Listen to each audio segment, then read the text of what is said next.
Le bouleau blanc, lui aussi, c'est un arbre assez majestueux qui peut avoir encore des très gros diamètres.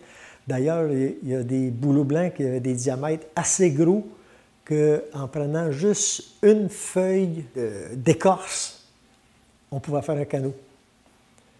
Ça donne une idée d'un canot de 12-15 pieds avec seulement un morceau d'écorce. La grosseur de l'arbre, c'était immense, un couvert, mais ça faisait les bords du canot comme ça. Puis à la longueur, mais il pouvait le fermer d'un bout. Il y avait une longueur pour faire un canot.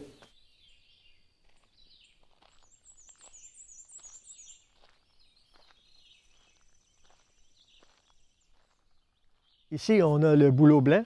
Sa principale utilisation, son utilisation quotidienne, était pour faire des récipients pour faire chauffer l'eau. Le bouleau blanc, il a comme particularité, quand on fait chauffer l'eau dans un récipient fait avec l'écorce du bouleau blanc, l'écorce ne brûle pas, tant et aussi longtemps qu'il y a de l'eau dans le récipient.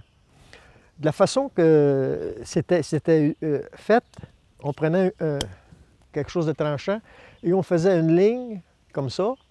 On faisait une ligne un peu plus basse et on rejoignait les deux lignes comme ça.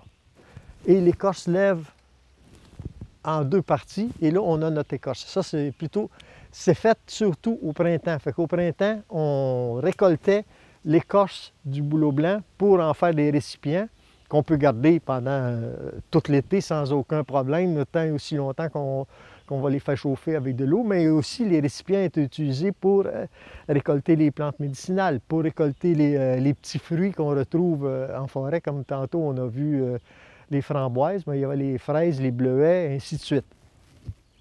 Fait que c'était la principale utilisation du bouleau blanc. Ah oui, il ne faut pas oublier qu'au printemps, quand on faisait la cueillette de l'écorce du bouleau blanc, c'était le temps aussi de faire les canots pour les utilisations qu'on avait à en faire pendant l'été.